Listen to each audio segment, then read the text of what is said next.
Oh hi, I didn't see you there. I've been off YouTube for a minute now because I didn't really have a space to film, but hopefully I will be back. I'm jumping back into it with this face routine, so you would not be seeing any eye makeup or lipstick. This is the finished product. It's basically how I do my contour and highlight and color correction, everything that Instagrams loves. So if you're a big Instagrams fan, then get into it. I will link all my information at the end if you don't know my Instagram, but I'm assuming you do. So I'm gonna get right into the video. I tried to talk while I was applying makeup so the video wasn't so long. So yeah, here we go. I'm not gonna make it any longer with the intro, so see you in the video. So the first thing that I do is color correct, and the reason I do this is because you can see these red lines on my face.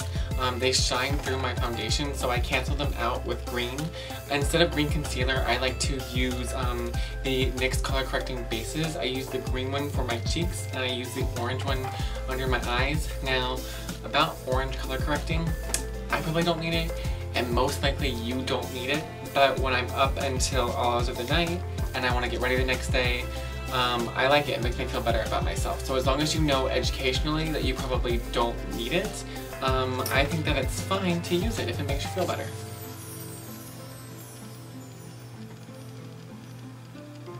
So this shears out a lot, like a lot. That's why I like it better than a concealer. So I tend to use a lot of it, more than I would of a concealer if you're gonna use a concealer. But from the green color correctors I've tried, this is the only one that really shears out and is worth it.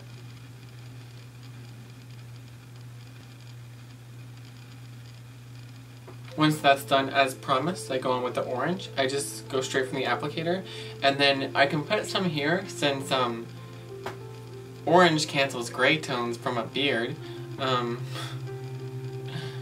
which, I don't know, look up a color wheel and go the opposite of your beard color. But sometimes I do get gray shadows right here, so I'd like to correct that. And see, you can still see my red line right here shining through the green. But if I had not done the green, it would shine through like that through my foundation, which I don't like.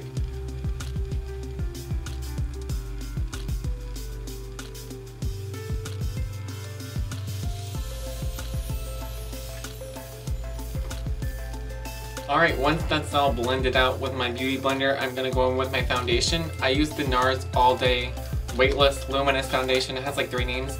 With this one, I read you have to shake it a lot, so I shake it a lot. I haven't tried many foundations because I used to use BB cream for a really long time. And when I went into foundations, this was the first one that I tried. Oh, it's not coming out. Hold on. So, I don't have a lot of experience with them, but I really like this one, and I guess I would recommend it. For my foundation, I do switch from a beauty blender to a foundation brush because I like it more. It's easier to spread and doesn't take as long for me. This is the Ray Morris foundation brush, and I like it because it really soaks up the liquid. Get right under your eyes and your eyelids is what I do. And I go in downward motions because supposedly you have hair on your face, and this just kind of flattens your hair. And don't forget to blend down your neck if you want to. So at this step, I usually just go in with a setting powder because this foundation kind of cracks a little bit if you don't powder it right away. I feel weird always saying like, you should do this, because you know, makeup doesn't have any rules. You can just watch my video if you want to and be, oh, that looks cool, I'll try it out. But by no means do I think you have to do this, or even should, you know? You can just try your own stuff, see what works, have fun. So the next step after my powder is my highlight and contour. I've recently been using cream products to start this with, which I hadn't done before, and I really like them. I use the Anastasia Beverly Hills Cream Contour Kit. I believe I got the one in medium because it was the most versatile, and I just use the lightest shade for my highlights and the middle shade for my contour, and then I set them with powders. But I do put in a drop of oil from Tarte, I think, Maracuja oil or whatever, and I would recommend doing them separately instead of, sometimes on my Instagram or other people's Instagrams you'll see them doing them all together and then blending them in. I think that if you wait, sometimes you can lose the blendability of it all. So I would kind of recommend doing them separate if you're going to take some time on it. So those are my highlight areas, and I'm just going to blend it out with the Beauty Blender vigorously. Alright, time to go in with the middle shade from that cream kit. I like to start from the middle of my ear, right here, and just do a thin line straight down towards my lip and then curve up.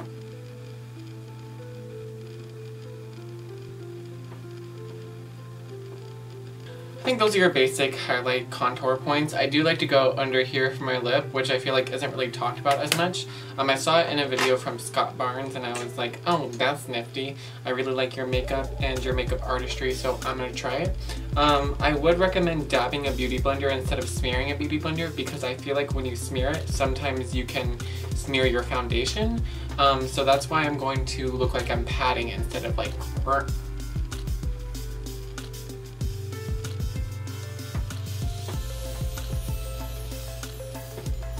Alright, at that point, if any of it looks patchy, it's okay because we're going to set it with powder and blend it even more.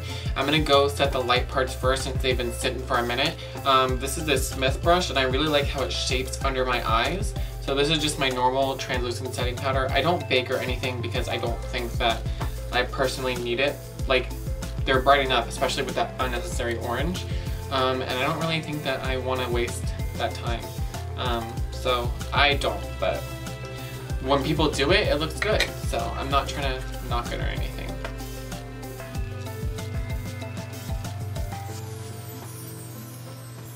For the contour part, I'm taking a Kat Von D contour brush and I'm dipping into Makeup Geek Light 2, and I just kind of pack it instead of smearing it towards the back and just kind of blend it out, and then I blend that out with Makeup Geek Light 1 to bring the warmth back into my face, but because contours are technically shadows, I like to kind of keep them cool toned at first.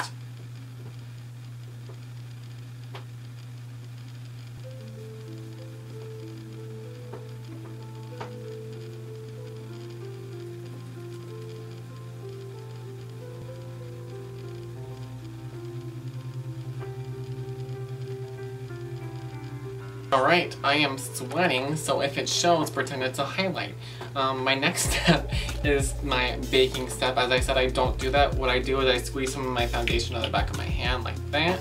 Then I dip my Beauty Blender into it on the pointy side, kind of like this, soak it up.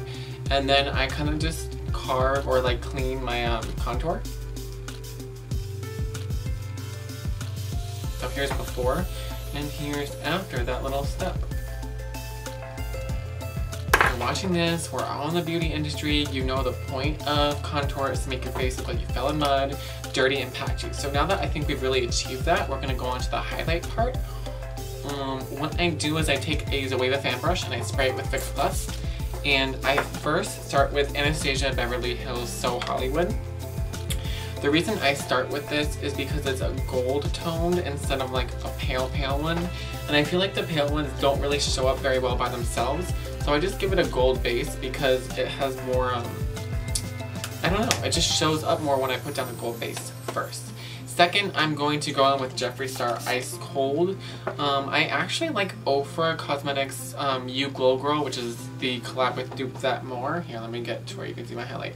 But mine shattered on the plane ride to LA for Fame, which I had a great time at. It was so nice meeting all of you lovely people who I did meet.